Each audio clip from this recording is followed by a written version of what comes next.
Millions of Americans will look to the sky today for their first total solar eclipse to sweep from coast to coast in 99 years. And Robin, you've been very excited for this solar eclipse, almost nerding out a little bit here. Just a little bit. Like this much. Just a little bit. Well, I actually got the chance to speak to a couple local experts to really figure out why this eclipse is so special.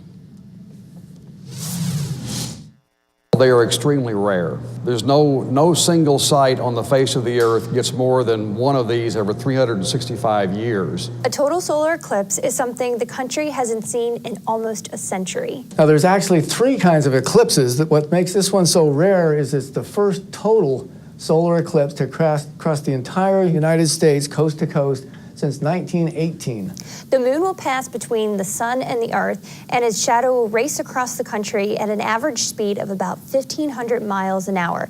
The path of totality will span about 70 miles wide, starting at the west coast, ending at the east. The eclipse will directly pass through Nebraska and into Missouri, but if you don't feel like hopping into a car for a road trip, Oklahoma will still have a rare sight to see. We'll have about 85% coverage of the sun here in Oklahoma during the eclipse, and that will occur around 1:07 in the afternoon.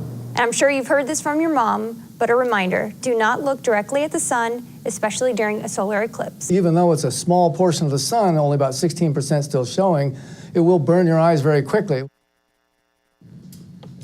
Well, Robin, so when we look at that 85%, so we're going to see just a little sliver of the sun along one of those sides? Is that how that works? Yeah, so we are going to have not a total solar eclipse. It's a partial one, but it's a pretty big partial one because we'll have a lot of that sun being covered. Well, very cool. I know, very cool. And if you don't have the solar glasses, one of the ways is to get a cardboard box, maybe a cereal box, a shoe box, or just something kind of small. What you want to do, we'll have more of a tutorial here coming up in a few, but this is pretty neat to safely look at the eclipse. And it's the surefire way to not hurt yourself at all, and right? my mom said she did this when she was younger, back in the 70s. Well, all right then. Well, coming up on News 9, what's